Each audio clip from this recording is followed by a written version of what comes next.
कहते एक दिन मैं जंगल में शिकार करने गया तो कुछ जानवर कम नजर आए। सुबह से लेकर मैं घूमने लगा, असर का वक्त हो गया, कोई शिकार न मिला। अब मेरे दिल के अंदर ये डर था कि अगर मगरिब मुझे यहीं हो गई तो मुझे कोई दरिंदा कोई जानवर परेशान करेगा। इसी परेशानी के आलम में मैं दाएं बाएं देख रहा था कि हरनी का एक बच्चा मुझे नजर आया। मैंने झट से वो हरनी का बच्चा ही उठा ली कि आज यही शिकार करूंगा। कहते मैंने उसे घोड़े के आगे रखा, अपने आगे गर्दन की जानिब, और मैंने घोड़े की लगामें इस तेजी से घुमाई कि सर पट घोड़ा दौड़ाया ताकि मगरिब से कबल मैं शहर में पहुंच जाऊं, ये जंगल का इलाका गुजर जाए। कहते हैं मैं बड़ी गर्मी थी, बड़ी प्यास लगी, पर पानी ना पिया ना घोड़े को पिलाया। सर पट दौड़ाया इस डर से कि कहीं ऐसा ना हो कि मैं जंगल में मुझे शाम हो जाए। कहते हैं जब मैं शहर से बाहर पहुंच गया तो मगरिब का वक्त भी शुरू हो गया। कहते हैं अभी मैं पहुंचा ही था, मैंने वहां घोड़े को रोका, खुद भी पानी पिया, जानवर को भी पिलाया। कहते हैं जरा मैंने आंख उठा के देखा तो जिस हरनी का मैं बच्चा लाया था वो भी दौड़ती हुई मेरे पीछे आ गई। कहते वो पीछे मेरे खड़ी है, पता नहीं कहां से बेचारी दौड़ी। मेरा तो घोड़ा था और मैंने तो सांस भी नहीं लिया। 1.5 घंटा 2 घंटे मैं भगाता लाया इस जल्दी में कि बाहर आना है। कहते पलट के देखा तो उसकी सांस फूली हुई हरनी और ललचाई नजरों से मुझे देख रही है। दिल के एक कोने से आवाज आई कि आज तो 2 शिकार हो गए। बच्चा तो पकड़ा ही, इसकी माँ को भी काबू करता हूँ ताकि डबल शिकार हाथ आएगा। कहते हैं फिर अंदर से मेरा दर्द बोला, अंदर से मेरा रहम बोला।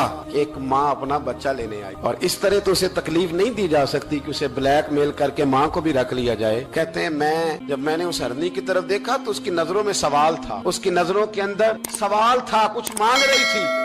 कहते मैंने उस बच्चे की पुश्त पर हाथ फेरा, फिर मैंने बच्चा छोड़ दिया। कहते उसने पहले बच्चे को बाजुओं में लिया, फिर अपनी जुबान से अपना बच्चा चाटने लगी। कहते हैं फिर वो जब जंगल की तरफ जाने लगी तो एक दफा उसने मेरी तरफ देखा,